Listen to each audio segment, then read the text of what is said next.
I'm Brad West. I'm your host. We're going to be talking comic books today with some of my buds here. Tyler is going to be here. He's actually one of my more philosophical friends, since we're going to be getting into the psyche and mindset of the dark hero. He's a little bit learned on the subject, so he's going to help us out there. Colton, of course, my cosplay friend, and you can check him at Colton_man_of_steel. So you can check his Superman cosplay. He has a little bit to say on some of the dark heroes as well. And then my dark hero expert, my friend Delaney. We talk a lot about anti-heroes, so he's going to be kind of my enthusiast, as it were, who's going to help bring out some of the dark side of the superheroes. So for those of you who were here last week, we were talking about anti-heroes and non-traditional superheroes. We talked about the difference between anti-hero, dark hero, sympathetic villain, and the many grades in between. And this week, we're going to especially focus on the dark hero. And dark hero, by definition, is a superhero who, even though they have non-traditional superheroic traits, they may be... they may steal, they may sleep around, they break the law, but ultimately the motivation, the moral compass, is that they lean towards the lawful side. They have their motivation is what you might consider, what are we saying here? More, it's lawful good, but sometimes it's the unlawful methods that they use in order to achieve the good. So they're definitely not as worried about the means, and they're definitely worried about how the total outcome actually ends up happening. But ultimately, they're still worried about the greater good, as opposed to being heroic for selfish reasons, which is anti-heroes. We'll get into those next week. I'm going to start actually with Tyler, because we were talking about, he read this really interesting book, Batman and Philosophy, and that's why he's going to help us with a little bit of the psychological side of it. The two kinds of heroism that you were reading in there actually very, very awesomely describe what we're trying to talk about today, and that was... So utilitarianism. Right. And deontology. Deontology is a new one on me. Two different schools of thought, where, the utilitarianism is what I was saying, the end always justifies the means. So you can do kind of whatever it is. I mean, these are some of the anti-heroes would do this, like they kill people and things like that. Right. More of the dark heroes, they still try to just make sure that the means are always justifiable. Yeah. Or it's not just about the ends, because if you lose yourself in the end by the means, then you end up, defeating the whole purpose of what you were trying to achieve in the first place. That's deontology. Awesome. We were talking earlier about, I know Delaney, we always had a lot of discussions about some of the more anti-heroes and the Mark Miller type stuff. But where are some of the dark heroes that fall into some of those? So outside of the traditional superheroes, I'm a big fan of Garth Ennis's writing. Okay, yes, that's one that we talk about a lot. Yeah, for sure. Because I think one of the best examples would be Jesse Custer from Preacher. Yes. Because ultimately, what he's trying to do, the whole point of the story is he's literally trying to kill the Christian God, which he justifies it. Okay. And that's the whole point of the story, is that he's trying to help literally everybody by getting rid of what has become a pest. And obviously, there's the anti-religious sentiment there. Right. That's part of the Ennis's writing, but at the same time, he basically, throughout the story, anyone that attacks Jesse, anybody who is an antagonist, is a pure antagonist. There's not really any threshold for the villains, but Jesse himself will steal, he'll kill, but ultimately, he has the love of his life, and he refuses to cheat on her. He does his best to help everybody he can who deserves it, and really he is the benevolent God of the series, trying to take down what is depicted as sort of an evil, jealous, angry beast. Right, and we were talking about motivation. Sometimes the really good villains don't know that they're villains, and vice versa. And the idea is that, it's like a non-traditional theme. However, he's doing it for the motivation as the greater good. It's not, he suffers a lot through the stories, and he takes a lot of beating and downs and such as that. But ultimately, he's trying to help everyone. So, that's a great example of it. One of the ones that we were talking about earlier, Spawn. Spawn is very much I mean, he does a lot of stuff for selfish reasons, but overall he does focus on the greater good, like some stuff that he's trying to do, like overall, and once again, also trying to kill the Christian God. Right. But he has justifiable means behind it. That's kind of a theme, actually, I guess, apparently. Well, a lot of dark heroes and anti-heroes who end up doing the right thing, another example would be like in the newest God of War game, Kratos, he doesn't ever intend to seek out the gods and kill them in this one, but they messed with him and they hurt his kid and they do all this horrible things to the world, so he's like, all right, they gotta die. Right. So there's lots of fiction where guys will just be like, God's kind of a jerk, I'm gonna go kill him. Right.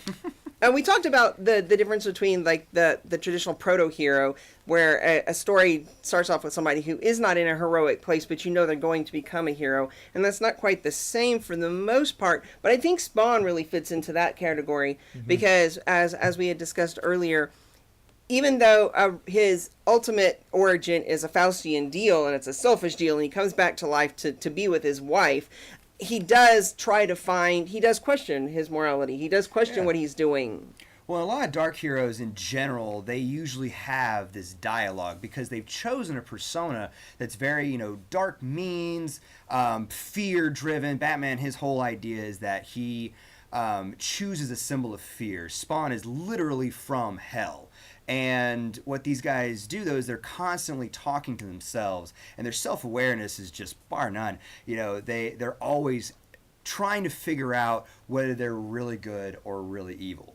As opposed to the anti-heroes who are very single-minded, they don't necessarily question. They very do it. Yeah, they just do it. And if anything, they're aware that they're jerks and stuff like we were talking about. Like the difference between Batman and the Punisher. Like Batman and Punisher. Punisher's more selfish. Batman's more selfless. Right. Exactly. Well, it's interesting. You guys just listed a bunch of things that all started off kind of in the 90s. Yeah. Like early 90s, they had... Late 80s, early 90s. Yeah, and I was just thinking about maybe the character from specifically Sandman, the character of Lucifer. Oh, yeah. Where he is more of a...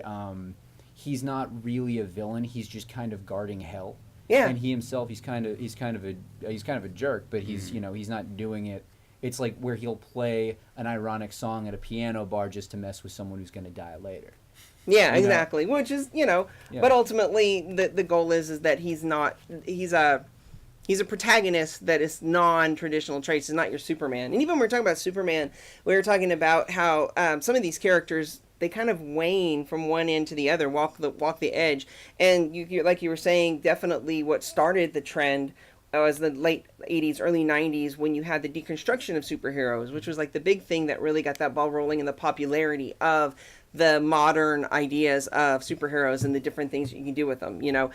The Watchmen was an amazing example of it, and Batman, even with The Dark Knight Returns, really got people interested in, what if superheroes didn't have to be so goody-goody and stuff like that. And you were talking about how we identify more with them. Well, they feel more authentic. It's sort of... People always create their own identities, their own personas, and things like that. So when, we do a good thing or a bad thing, we're internally deciding that. And, you have this sort of authoritarian idea of good and evil that's, bestowed on us by society. But people in general want to set their own way. So when you see a superhero that either sacrifices himself or does something for the greater good, that tends to feel a lot more authentic, or has, an existentialist, kind of out-of-body experience where they just don't really know who they are anymore. Like, that's so relatable. Yeah, and the idea of walking the edge. We all have to do that. We all have to live in a society where we have to, even kind people of make who up the rules as we go yeah, along. and even people who generally want to be good and want to do good, sometimes you have to do wrong to achieve that, and we need to feel that that's like something that's attainable. Most superheroes nowadays actually have that concept, like, am I doing the right thing? Who am I? Like, is this the real me? Like, is this the person? Like, that's actually a big part. Fun if you brought up Superman, that's a big part of his story in the modern comics and stuff. Is it's not so much whether he wins or loses the fight. It's more about whether or not he's doing the right thing. If he's meant to be this otherworldly savior, or if he should just leave mankind to their own devices. Yeah, that's a good point. I mean, I know a lot of people had issues with the Man of Steel movie, and as you were saying, more proto-hero. He was more learning to be Superman at that point, so Right. where as opposed to the whole traditional white knight character that is always good, always pure, always wins. That, you know, for the longest time everybody grew up with. You know, so this is it's more identifiable, more grounded. Pre-crisis. Pre-crisis. Yeah, right. I don't know, and some of that stuff does have its place, but. So where's the threshold though? Like, where's the threshold of because you have the White Knight character, which would be like the traditional Superman, where he's, you know, no matter what he does, it's the good thing because the truth, justice, American way, and all that. The idea was that so The as old you school Captain America kind of thing. Right. exactly. So as you get closer to what you would consider it like a dark hero, like where's the threshold where we as an audience are supposed to accept that this was justifiable, but this isn't justifiable, but this is justifiable. And it's like, okay, so, you know, it's like you were talking about the untrained Superman. If because of a result of his fight, buildings collapse, even if nobody gets hurt, like that's collateral damage, that's ultimately, collateral damage. So where's the threshold? Is it intent? Or is it action? Like, well, that's a good question. That's something that my co-host Shannon, if she were here, she can't be here this time, but you'll see her soon, I'm sure.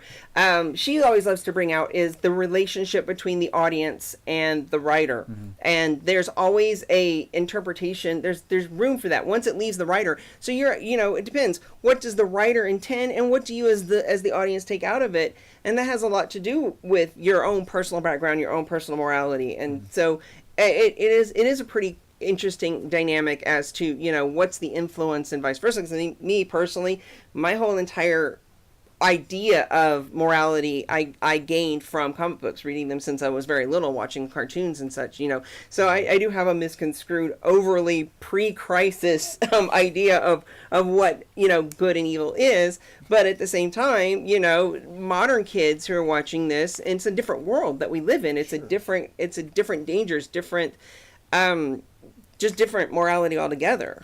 So do you think that can you still be a hero, not an anti-hero, but a dark hero? Can you call yourself a hero if you're willing to kill ever? That's some people's personal opinion, yeah. That is Like me, I would say no. But me personally, I would So feel like it would, justifiable homicide. well, it also, Okay. for me, that's a weird issue because obviously my two favorite superheroes are Superman and Thor, Right. who a lot of their villains are mindless monstrosities who do nothing but destroy. Okay. Good example, Doomsday. Okay. I feel like 10 times out of 10, yes, killing Doomsday is justified. However, at the same time, was snapping Zod's neck justified? Is killing Lex Luthor something that would be justified? The latter, definitely, I don't think so. But the prior with Zod, that's up in the air because I think it really depends on. Well, what about this? What if because Superman kills aliens, he doesn't usually kill humans, right? Typically, yes. So, is there like he's an alien too? He just Right. looks like a human being. Yes. So what is it? If you go that deep into it, is he just picking and choosing because humans just look like him, whereas aliens might be Closer to his. And you know, that's Good actually, example is Brainiac. it's very analogous of how most countries and their military have operated for centuries. Yeah. You know, it's us versus them. We had mentioned last week, you know, that the winners write history, you know, but when there's like war, the idea of war, you know, Captain America even killed during war. Captain America has killed way more people than people think he Yeah, has. Right. But he's you know, ultimately still considered. It was considered justified He's a during the soldier, war. yeah. Yeah, because he was a soldier, and so that's actually a different idea of morality as soldiers would think. I know I've read some really interesting articles on how military and soldiers, especially people suffering from PTSD, responded to the Punisher TV series on Netflix, and how they got something completely different out of it, you know. And so the relationship with the your own background is actually a pretty strong thing to read into it and stuff too. So that's a really good question. Where do you draw the line, and how do you decide that? Tyler's had a point for a minute there. I had the point the point I've been trying to bring up is that Batman never kills the Joker, his arch nemesis. So he goes out of his way to not kill him. He even lets Unless it's a Tim Burton movie. This is a Tim Burton. No, movie. he didn't kill him. He just let him fall to his What was death. that? We talked about that last week. Yes. The line he says in Batman Begins, "I'm not going to kill you, but I don't have to save you." Yes, and every single villain in every Batman movie fell to his death. Which Just that, so you know. You got to Yeah. start the credits rolling at some point. Yeah. that fills that same thing. That's that gray area. I was like, because technically speaking, isn't Batman still responsible for that at that point? Well, Technically, I mean, let's take And Superman for instance. Did Scar kill Mufasa or not? Right. Exactly. Well, let's take Superman for instance. Superman follows the law of man. He follows the law, right? And so, except for aliens or whatever who fit outside of that law, they don't come under it. But the idea is that what happens when he brings murderers to justice where there's a death penalty? You know, if you're taking somebody that you know they're going to die, right? But if still, Superman were to save someone in still, if you think Austin, of the death Kansas. penalty, exactly, is that the same as killing them? I mean, you know they're going to die. You're handing them It's- over to their death. it's that gray area, and like I like the point he brought up where it's like, do the aliens, like, just because they're aliens, is it okay to kill them? And it's like, the only time Superman's different than someone like Thor, who Thor kills just to kill sometimes. Like, Yeah, well, he really does. It depends on the writer and True. the period of mythos and what they reflect on our modern society, which is what we talk about on this show, is the influence of society on these stories and vice versa. So But we don't look at Thor as a dark hero, though. So that's Yeah. that's what's That's the interesting about this. He's considered like a hero, Hero. but he kills so many people. He's So- charming. Yeah, Well- but dark heroes, they tend to He's take on perceptual. more of Well- a fear-based persona, you know, like Batman, and I guess who else were we talking? Dark hero, Spawn, Venom, maybe, but Venom's more, Venom's of an more of anti- an anti- even Flash the Thompson as even the traditional Agent White Venom. Knight, even the traditional White Knight killed. You know, he had to kill other knights in the Black Knight and the Dragon. You know, so. Tis about to scream. Yeah, killing is like a very strong point on a lot of these. I mean, we're gonna talk anti-heroes next week, but you know, some of them, I think that's what draws them is They like to they're kill. they're indiscriminate About the kills. need to kill. So I think that They don't I have think an that existentialist maybe dilemma. I think maybe the discrimination or the having a line might be what kind of throws you back into the dark hero But, versus but anti-hero. by that logic, wouldn't the Punisher be a dark hero because he does have a line? Whereas someone like Deathstroke does not have that line. Yeah, but again, it's to me, and as we've discussed before, it's the motivation. Why do they do it? Not just what do they do, but why. And Punisher, he does it for his own reasons to ease his own pain, as opposed to, there are heroes that kill. You're talking about Preacher and such as that. They do so, but for the reason of the greater good. So I think that's actually kind of the main difference. Not so much what they do they kill or not, but why. And so yeah, that's actually kind of interesting too. And it's also like in the hero's mind, could they stop the villain that they're fighting in the future? Like in Superman's mind, does he say, "Yeah, I can be comfortable letting Zod live because I know I'll easily be able to best him next time."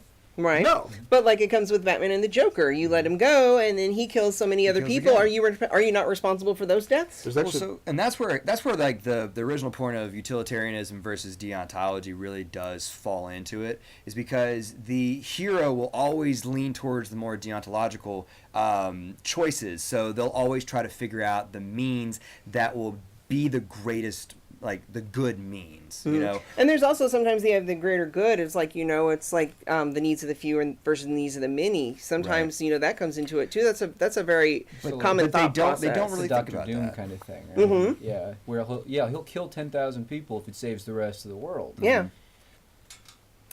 We were talking about the Watchmen. Yeah. That was the key example of that. Ozymandias, his whole entire edict, his whole entire point was he was trying to achieve peace by this horrific act. Yeah. Even he knew it was a horrific act. Right. Ultimately, he believed it was, so he does fall more under dark hero than anti-hero. But lots of heroes are put in the situation. It's not a comic. There's actually a situation in a video game, Mass Effect, where there's a character, one of your friends, you go talk to him, and he says, the basically president of my planet just asked my opinion on should we save these people or let them die so that everyone else can get away. It's the classic trolley problem. Have y'all ever heard of that? Yes. So the trolley problem is you have two trolleys, or you have one trolley on a track, and it diverges out in a Y at one point. And on one Y is one person, and on the other side is like this varies. 4 or like, 5. like a school full of kids or Okay. kittens or something like that. Do you pull the lever and kill the one person in order to save the bunch of them? So like that's the Or do you classic do nothing? or you and do let- nothing, and then you're morally absolved because you didn't do anything. So that's the justifiable homicide thing. It's like that's where superheroes get to be that kind of like idealistic scenario where like Superman would come in and save them both. Like that's what people really want is that scenario. So when you have like a dark hero, I think it's sort of like I have a justifiable reason to kill. Like that's I am murdering this man, but everyone can see the logic in it, so I am therefore absolved by, logic. But at the same time, you just murdered somebody. You did just make the choice to murder somebody. So Well, so in the heroes that live by a code, like a Batman or something like that they choose never to kill. Right. So they will not cross that line. And I mean, the Joker tries to push the Batman as much as possible. And you guys are the two. Y'all know more than anything. Has Batman ever actually killed in the comics? Like straight up killed somebody? Technically, yes. Okay. Dark Knight Returns specifically was a Well, Batman that was who an alternate. It was an alternate world, universe. but yeah, that was what that But was meant to be. But canon. that's the one that the Ben Affleck Batman was based on. Right. Like a Batman who was older. But even and in had the main snapped. comic books, he's pulled the whole what you're saying. I'll breaks his one leave him. rule. I'll leave him to his fate, Yeah, and I'm not yeah. really responsible. There's a character named the Cagey Beast, and in a fight they were in the sewers. He actually locked him to defeat him. He locked him in a cave and collapsed debris in front of it, and he was unable to escape. And then he just left him there. how long ago was that? Was that like an older comic? or No, was that this more is recent? this was the 90s. It wasn't the New It was- 52, it but it was was the 90s. post-crisis. But basically the idea was like, okay, well, he didn't kill him, Right. but he had no intention of bringing him food or water or letting him out, knowing full well that he was going to die. So where is that not killing him? And in the Killing Joke, Batman actually he doesn't actively, but his Debatable. actions result in the deaths of pretty much every carnival freak that the Joker sends at him. Like, he puts a gel on this guy's face with no way to breathe, and then just walks by him, and then he drops a couple of midgets into a pit of spikes, and Lets them die. lets them die. And there's also the implied that he killed the Right. Joker at the end. But That's sort of a like with the all the comic history of someone like Batman, where you've got a million writers and Exactly. it's. Well, when people you- forget the original Batman had a gun, shot gangsters. Sure, but I would say I that forgot the that. the interpretation of Batman that is like the groundwork, like if you're going to write a Batman comic from scratch, is he doesn't kill people. Right. So like, yeah, you have all these outliers, but at the same time, it's easy to say, well, these were one-off comics, like Killing Joke. They don't. Killing Joke isn't considered a canon comic, but it is a really good comic. Well, because it brings up the exact philosophy of what we're talking about. Right. same thing with Dark Knight Returns. Like, it's a Batman who's past his prime, and he's had so many bad things happen to him that he just says, I'm done. I'm just going to start killing people. Right. Well, I know, like, one of the heroes that we had brought up, somebody had brought up to me, was Han Solo. And this is important only That's in my that it's, as a society, what we deem acceptable and what we believe and what we want to see in our heroes was whether or not Han Solo shot first. That sounds like such a silly thing for everybody to make a big deal out of, but it actually really is meaningful, not just to the geeks who love the Star Wars stuff, but in the overall philosophy of, well, what does that say? How does that change his character if he was the one who shot them? Morally implications.